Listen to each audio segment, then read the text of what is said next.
పేదల సొంతింటి కళ సహకారం చేయడం, సంక్షేమ పథకాలు అందించడమే తెలంగాణ ప్రజాప్రభుత్వ లక్ష్యమని ఎమ్మెల్యే కసిరెడ్డి నారాయణ రెడ్డి అన్నారు. రంగారెడ్డి జిల్లా ఆమనగల్ మండలం ఆకుతోటపల్లి గ్రామంలో నిర్మాణం పూర్తి చేసుకున్న ఇందిరమ్మ ఇళ్ల గృహప్రవేశ కార్యక్రమానికి ఎమ్మెల్యే కసిరెడ్డి నారాయణ రెడ్డి హాజరయ్యారు. ఆకుతోటపల్లి గ్రామంలో పూర్తి చేసుకున్న ఇందిరమ్మ గృహాలకు రిబ్బన్ కట్ చేసి ప్రారంభించారు. ఈ సందర్భంగా ఎమ్మెల్యే గృహప్రవేశం చేసిన లబ్ధిదారులకు శాలువాతో సత్కరించి మిఠాయిలు తినిపించి శుభాకాంక్షలు తెలిపారు. అనంతరం ఎమ్మెల్యే మాట్లాడుతూ కల్వకుర్తి నియోజకవర్గంలో మొత్తం 3500 ఇందిరమ్మ ఇళ్లు మంజూరయ్యాయని, ఇప్పటికే సగానికి పైగా నిర్మాణం పూర్తి చేసుకుని గృహప్రవేశానికి సిద్ధంగా ఉన్నాయని తెలిపారు. ఆకుతోటపల్లి గ్రామంలో 30 మంది లబ్ధిదారులకు ఇందిరమ్మ ఇల్లు మంజూరు అయితే 29 మంది లబ్ధిదారులు ఇండ్లు పూర్తి చేసుకుని గృహప్రవేశాలకి సిద్ధంగా ఉన్నాయని తెలిపారు. కాంగ్రెస్ ప్రభుత్వం ఏర్పడిన తర్వాత గ్రామాల అభివృద్ధికి ఎంతో తోడ్పాటును అందిస్తానని తెలిపారు. తెలంగాణ కాంగ్రెస్ ప్రభుత్వం పేదల ప్రభుత్వమని, ఇచ్చిన హామీలను కొన్ని తప్ప దాదాపు పూర్తి చేసిందని వివరించారు.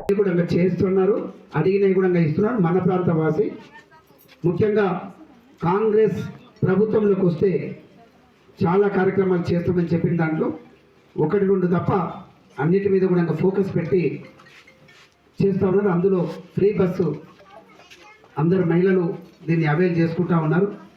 కోట్లాది రూపాయలు ఆర్టీసీకి ప్రభుత్వం కడతా ఉంది. 200 యూనిట్ల కరెంటు కూడా ఇక్కడ బీద వాళ్ళ కోసం చేస్తున్నటువంటి కార్యక్రమం మరి అందరికీ అందుబాటులోకి తీసుకొచ్చినాం. కొన్ని వేలాది రూపాయలు, లక్షలాది రూపాయలు ప్రతి నెల ప్రతి గ్రామంలో కూడా ప్రభుత్వం ఎలక్ట్రిసిటీ డిపార్ట్మెంట్కు ఈ బీద వాళ్ళ తరఫుకెళ్ళి మరి కడతా ఉంది. ఈ విధంగా 10,000 కోట్ల రూపాయలు సంవత్సరానికి కరెంటు డిపార్ట్మెంట్కు కాంగ్రెస్ ప్రభుత్వం, రేవంత్ రెడ్డి గారి ప్రభుత్వం మరి బీదల శ్రేయస్సు కోరి అందరికీ కరెంటు ఉండాలి అని చెప్పేసి మరి ఇదంతా ఈ కార్యక్రమం చేస్తూ ఉన్నారు. ఇల్లు కూడా ఇచ్చి ఉన్నాం. చేయలేనటువంటిది బీఆర్ఎస్ ప్రభుత్వం 8 సంవత్సరాలు, దాదాపుగా 8-9 సంవత్సరాలు ఒక్క రేషన్ కార్డు కూడా ఇవ్వలేదు.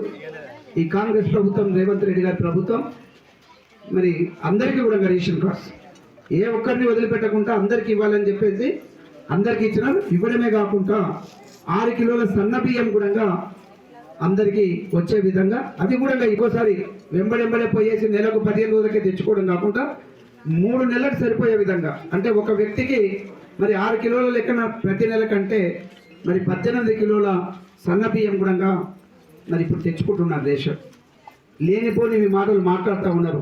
కానీ ఇవన్నీ